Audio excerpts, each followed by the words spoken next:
você sabia que alguns tipos de alimentos podem nos ajudar a ter uma sensação de bem-estar? É sobre isso que vamos falar hoje com a nutricionista Caroline de Souza. Bom dia, querida. Que bom que você está aqui. Bom dia. Para nos ensinar. Agora você viu que o quadro é só de Carol, né?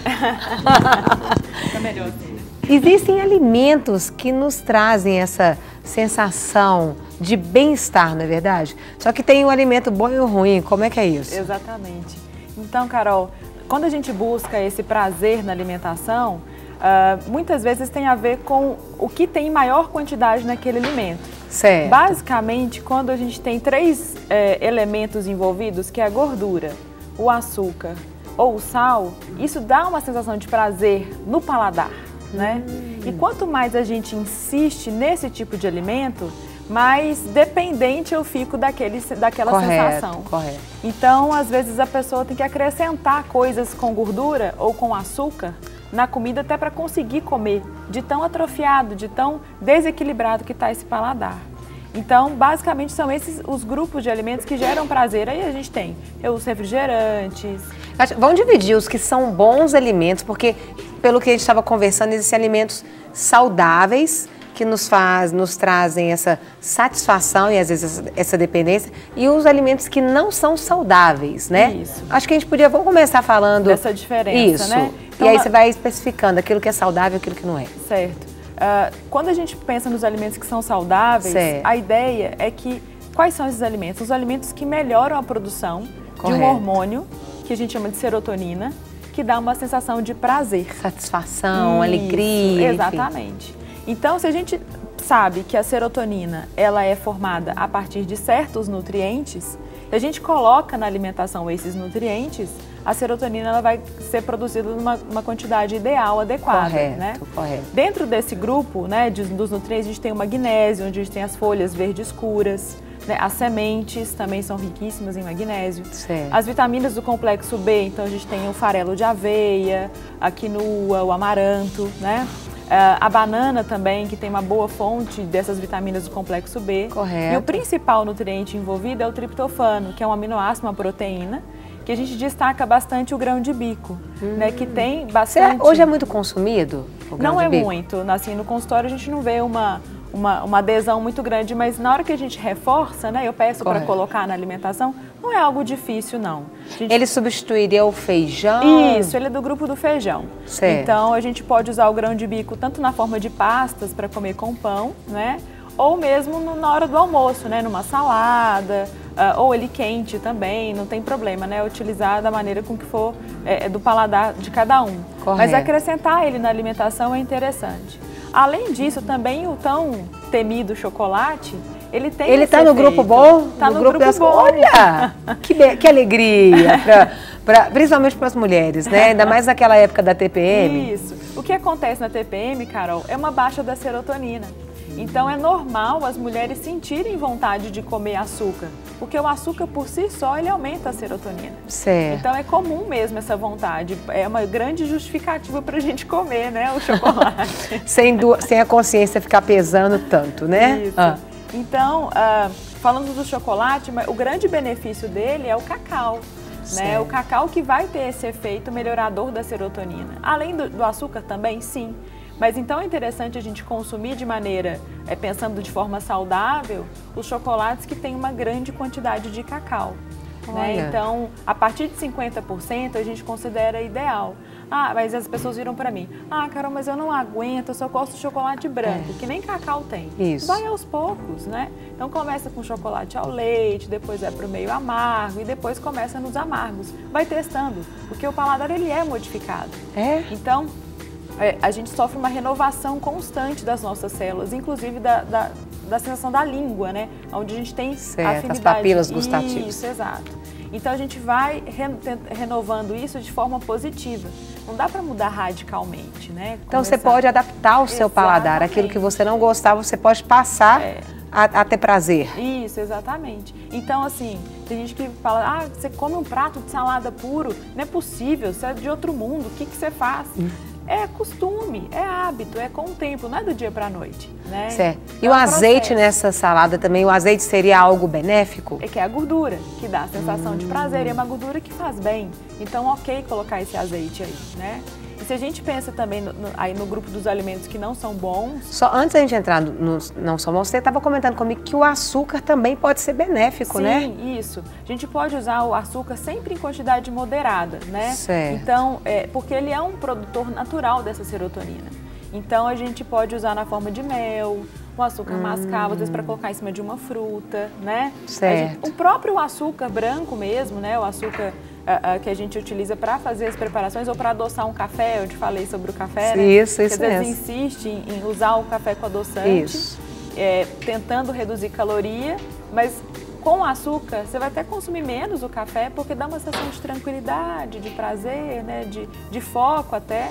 E isso pode melhorar até o rendimento, ao invés de tomar vários cafés no dia, né? E dentro desses alimentos benéficos, qual a quantidade que deve ser ingerida? Porque às vezes, banana é bacana, mas eu como 3, 4 bananas por dia.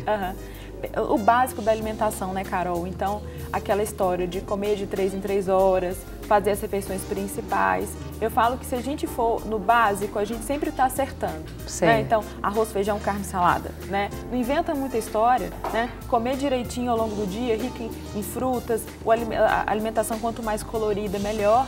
E colocando esses alimentos ao longo do dia. Então, sempre pensando numa proporção de bom senso, né? Não vai comer 5 bananas de uma vez. Tem açúcar também, então vai sobrecarregar se for demais, né? Certo. Uma banana por dia, usar de vez em quando durante 1 vez, 2 vezes por semana o grão de bico, né? Colocar o mel para adoçar, às vezes, numa granola ou num café da manhã. Alguma coisa que você pode colocar. A canela também tem esse efeito de agradar o paladar. Então, uma boa combinação, a banana com aveia, mel e canela. A canela acelera o metabolismo ou não tem essa função? Ela tem esse efeito que a gente fala termogênico, né, de acelerar um pouquinho o processo de queima. Ela também tem uma atividade antifúngica, é bom para a imunidade, ou seja, né? E além disso, ela ajuda a reduzir a gordura da região abdominal. Então, a canela sempre é uma boa saída. Uma boa pedida. Isso. A gente só tem uma contraindicação por ela aquecer, né? Então, mulheres que estão no início da gestação, a gente pede para evitar o consumo da canela, ou que tem um sangramento muito excessivo durante o período menstrual, porque ela estimula essa circulação, né? Então, tomar só esse cuidadinho, mas ela pode ser utilizada sim. Carol, então fala pra gente também agora os alimentos que dão aquela satisfação, aquele prazer, aquela saciedade, mas não são muito bacanas porque trazem um vício e às vezes os resultados, as consequências são muito piores, Sim. né? Da mesma forma que a gente estava falando do exercício positivo para o paladar, né? De acostumando o paladar, a gente também faz exercício contrário, de piora desse paladar, né? Então, e é um exercício diário fazer isso. Então não pode comer coisa que faz mal, assim. A questão não é isso, é a proporção mesmo que você equilibra na sua semana. Eu sempre falo isso, você tem 7 dias na semana. Se pelo menos mais de 50% dessa semana tá legal, você já tá acertando, né? Entendi. Agora, se começa a frequência ficar muito grande, aí vai gerando essa dependência mesmo no paladar. Então, esses alimentos são as frituras, os empanados, que acaba retendo mais gordura na hora que a gente vai comer. Aquela coxinha. Exatamente, os salgados. Às vezes uma gordura que está disfarçada, que a gente não sabe. Por exemplo, o pastel assado ou a empada é assado. Todo mundo acha que por ser assado é mais saudável. Mas para quem faz salgado em casa, sabe que para fazer aquela massa vai muita gordura, né? É uma gordura que a gente não vê a olho nu, mas percebe na hora do paladar, que é agradável ao paladar. Vai deixar de ser gostoso? Não vai. Então, a gente tem que ter cuidado na quantidade. E tem refrigerante também. Fala um pouquinho, né, ele tem algum... Refrigerante traz algum benefício para a nossa vida? Eu sempre falo isso, assim. Quer saber se o alimento te faz bem? Lê no rótulo o que tem nele, né? Para saber o que tem ali, para você escolher se você deve ou não. Refrigerante, quando você olha na composição, independente do tipo, ele vai vir água, vírgula, açúcar, vírgula e um monte de nome esquisito. Fala, você não entende nada. Quando você não está sabendo, é bom não arriscar muito, né? Então, mas o refrigerante gera esse prazer, óbvio, por vários motivos. Tem os à base de cola, que tem bastante cafeína, E essa cafeína gera uma dependência, a mesma coisa do café, a mesma coisa do chocolate, né? Certo. Eu tô precisando daquele efeito de dar uma estimulada, né? Então tem essa dependência. Tem o próprio açúcar, né, dos refrigerantes, que são os convencionais que a gente fala. Certo. Tem essa questão da pessoa às vezes se sente cansada ao longo do dia, desanimada, e busca o refrigerante para dar esse ânimo. E você está buscando, na verdade, o açúcar. Até por né? isso do Guaraná em pó também tem relação com isso? Que tem os refrigerantes à base de Guaraná também, né, que tem esse efeito que a gente fala de termogênico. E essas pessoas, elas precisam identificar o porquê que eu estou buscando energia no alimento. Se eu não estou dormindo bem, né? Se eu não estou tendo um gasto energético suficiente ao longo do dia. Se meu processo digestivo está lento, então você fica com a sensação de queda o dia inteiro, né? Então tem vários pontos para serem avaliados para entender essa falta de energia que você sente ao longo do dia. E não só tratar a consequência, como que eu faço para melhorar? Certo. Tem que ir na causa. Isso, né? e na raiz, né, para descobrir. Exatamente. O que você tem visto, assim, de maior dificuldade nas pessoas que vão lá no consultório, né? Eu preciso de me reeducar.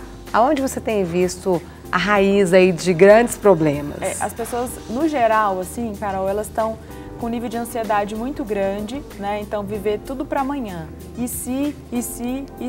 Esquece do agora, né? Não curte o momento. Exatamente. O que eu posso fazer hoje, né? Para poder melhorar? Então, essa ansiedade está muito grande.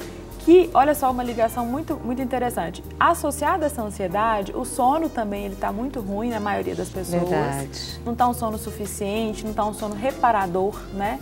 E é a partir da serotonina, que é quem que a gente está falando aqui, que a gente produz a melatonina, que é o hormônio do sono. Então, uma pessoa ansiosa, geralmente, ela não dorme bem, né? É verdade. Só que essa serotonina, para ser produzida, ela depende de 70% da função do seu intestino. Então, geralmente, as pessoas chegam com o intestino que não está legal, o nível de ansiedade é alto e não está dormindo bem. Mas é muito grande o número de pessoas que estão assim. Então, onde é que a gente tem que trabalhar primeiro? Na saúde intestinal. Então, melhora desse funcionamento, dos alimentos. E a alimentação fibra, tem tudo a ver. Tudo a ver. O intestino funciona bem por fibra, por água, atividade física e bactéria boa. Né? A gente tem que recolocar essas coisas na alimentação. Melhorando isso, a serotonina melhora, minha dependência daquele alimento rico em açúcar cai e eu durmo melhor.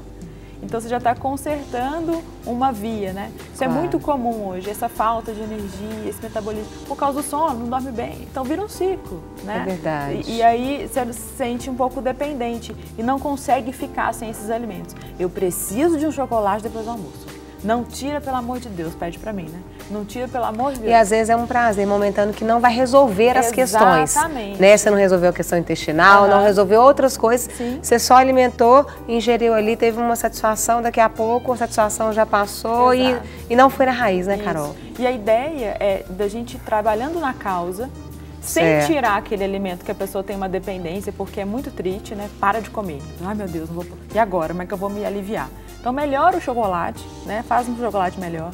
Trata a causa que, com o tempo, as coisas vão se organizando. É verdade. Carol, eu quero te agradecer demais. Imagina. Aprendemos muito.